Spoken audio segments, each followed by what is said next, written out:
Hi everybody, it's Olivia Burnett. We're here with a presentation on how to design a resume or a CV. This is going to be part 1 of 2. We're going to talk about when to use a resume and when to use a CV. And then we're going to go step by step on how to design your resume.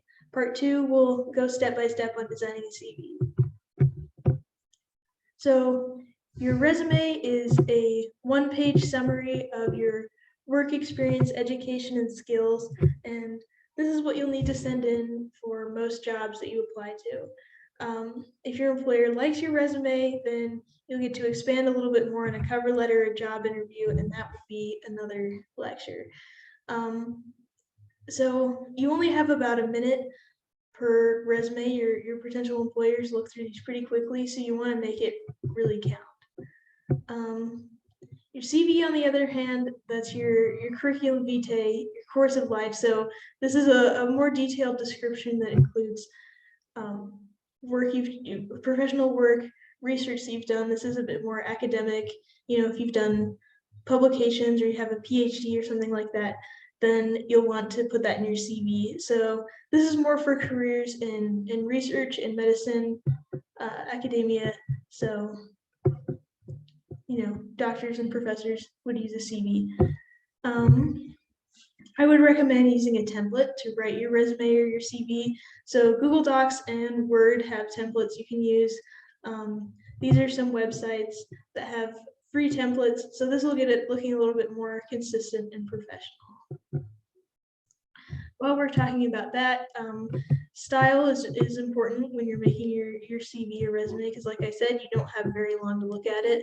So you want to make it readable, consistent, and as far as font choice, you can experiment a little bit, but something like Times New Roman, that's safe, that's easy.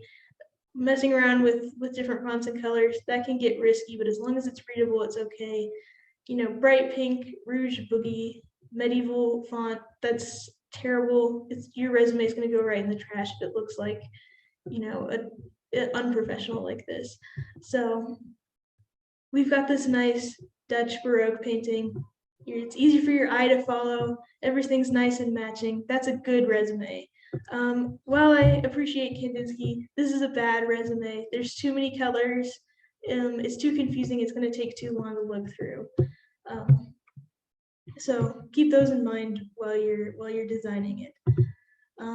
So we're going to go step by step through a resume. If you want to follow along with your own template, that might be a good idea. If not, then you can make a resume after this video. So we'll start with your contact information. Put your first and last name, phone number, and an email address. Pick a more professional email address, not the one that you use to get free trials. Don't include a birth date or a headshot. This is basically irrelevant. So don't bother with any extraneous information. So if you're in high school or college right now, then your education section is going to be your biggest section. And then once you get some more professional experience under your belt, you can kind of cut this down. So we've got an example here, Elle Woods. We've got her undergraduate education. She went to UCLA, got a Bachelor of Arts, graduated in 2001. That's great. And then because she's still in school at the time of this resume, apparently, she included her GPA because it's really high, 4.0, that's great. That's going to reflect really well on her, and being the president of a sorority, that's another great accomplishment that you could put in your education section. And then we see that she's still in school, but she has the degree that she's working towards and when she expects to graduate. She didn't include her high school because you just want to include the last 2 schools that you've been to. And there's not really a lot of information that you need to put from your high school because most employers assume, I think, that you have a high school diploma. So as for work experience, you want to start with your most recent job and then go in reverse chronological order. So if we'll follow along with this example, we've got the company name, location, job title, your start and end dates, and then a 2-sentence approximately description of the job. So we want strong verbs, positive adjectives. So prepared, served, maintained. Those are some verbs. And then we're quick, accurate, and clean. So this is a good way to kind of sell yourself and really make your job stand out. So even if you've only worked a fast food job, then you want to make it seem like you've learned some transferable job skills, because guaranteed you have. Working in a fast-paced environment, working with customers, that applies to a lot more than just like a McDonald's job.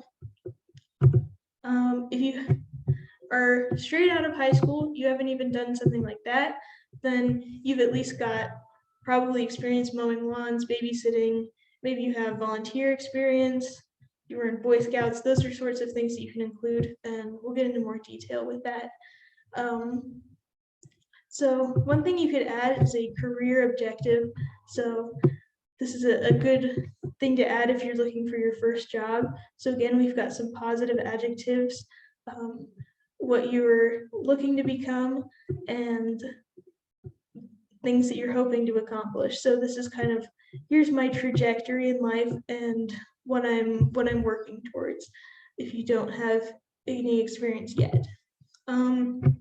As for high school experiences, you want to include like a job title, as it were, and then when you did that. And then again, we've got some verbs, some adjectives, and then keeping some concrete examples of what you did, so that your employer can see, well, why is it important that you were the student body president? Because I did all these awesome things that are important to my job. After your work experience section, you'll have a skills section.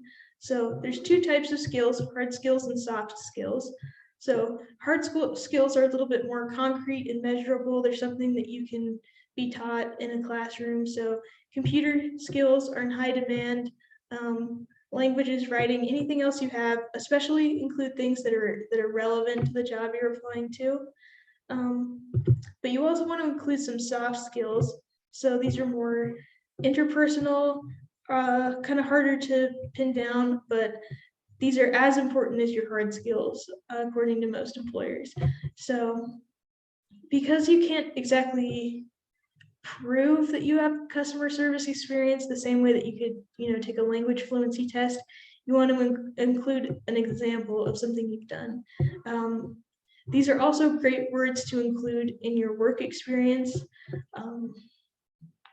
So try to work these soft skills in throughout your resume to show what a good employee you are. You can also include missionary service. If that's something you've accomplished, then you can include a shorter mission trip under volunteer work. If you served a longer mission, or you went on multiple different trips, then you could put that in your own section, or under work experience.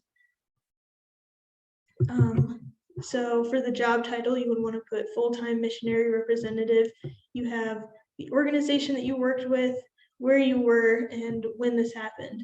And then again, you've got concrete examples of things that you did, so that we can see, like, oh, you have, experience with service, you have experience with organization, that sort of thing. So that even working, unpaid as a missionary can give you some valuable work experience. If you're in ROTC, this is a great thing to include. List, any accomplishments you have, courses you've taken, hours you put in, but make sure that this is understandable to civilians. But yes, this is another great thing to include. As for GPA, test scores, and awards, we've kind of touched on this a little bit, but this is great if you're still in high school or college. You don't have to include your GPA, so I would say if it's higher than a 3.5, then it'll add to your resume. If it's lower than that, it might not reflect quite as well on you, so I would maybe not include it. Test scores, no, nobody cares except for college applications, so don't bother with that. As for awards to include, it depends on the award. Good awards are prestigious, they show leadership skills, they show relevant experience to the job, they show that you're a community member and you work hard. Awards that are not relevant, participation sort of awards, things that you earned in elementary school, it makes it seem unprofessional. So I would not include awards that are not relevant. A hobbies and interests section, no, this is a waste of time. It's not really relevant to your job. But that's basically my guide to making a resume. Part 2, we will be designing a CV. All right.